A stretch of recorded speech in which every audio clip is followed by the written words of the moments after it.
ताई तुम्ही आज एसपी कार्यालयात आलेलात, काय नेमकं विषय होता आणि काय तुमची मागणी आहे? बघा 15 तारखेला ते सृष्टी कन्स्ट्रक्शन म्हणून ते काय दृष्टी कन्स्ट्रक्शन म्हणून कंपनी आहे जी नॅशनल हायवेमध्ये बायपास बनवते. त्यांनी काहीतरी प्रयोग केला आणि साईन बोर्ड्स न लावता तिथे तो रस्ता 2 दिवसासाठी सुरू केला. त्याच्यामध्ये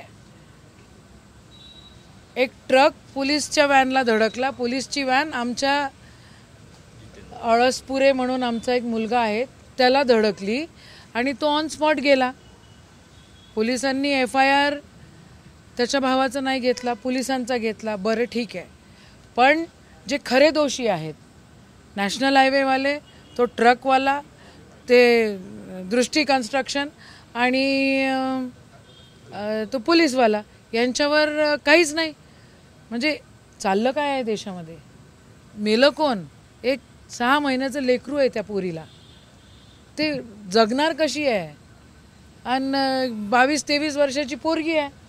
मग ह्याचं कोण कम्पेन्सेट करणार आहे? पोलीस असं नाही करू शकत.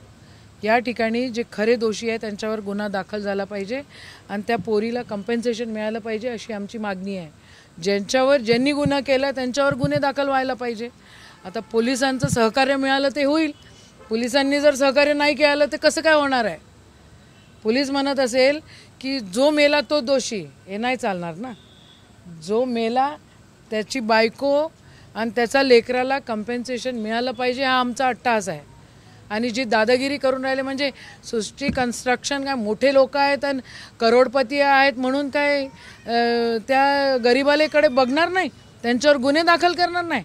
त्यांच्यावर गुन्हा दाखल झाला पाहिजे आणि त्या पोरांना कम्पेन्सेशन मिळालं पाहिजे अशीच आमची मागणी. पोलिसांच्या गाडीने या ठिकाणी अपघात केला, स्पष्टपणे CCTV दिसतात, मात्र पोलिसांनी जे आहे हात झटकले आणि ट्रकवर गुन्हा दाखल केला. मग तेच आम्ही पण तेच म्हणतोय की देवेंद्र फडणवीसांच्या नाकाखाली या सगळ्या गोष्टी बेजबाबदारीने होत आहेत, तर त्यांनी याची जबाबदारी घ्यावी. त्या लेकरू जे 6 महिन्याचं आहे त्याचीही जबाबदारी त्यांनी घ्यावी आणि खऱ्या अर्थानं कम्पेन्सेशन मिळावं आणि जे गुन्हेगार आहे त्यांच्यावर गुन्हे दाखल करावे.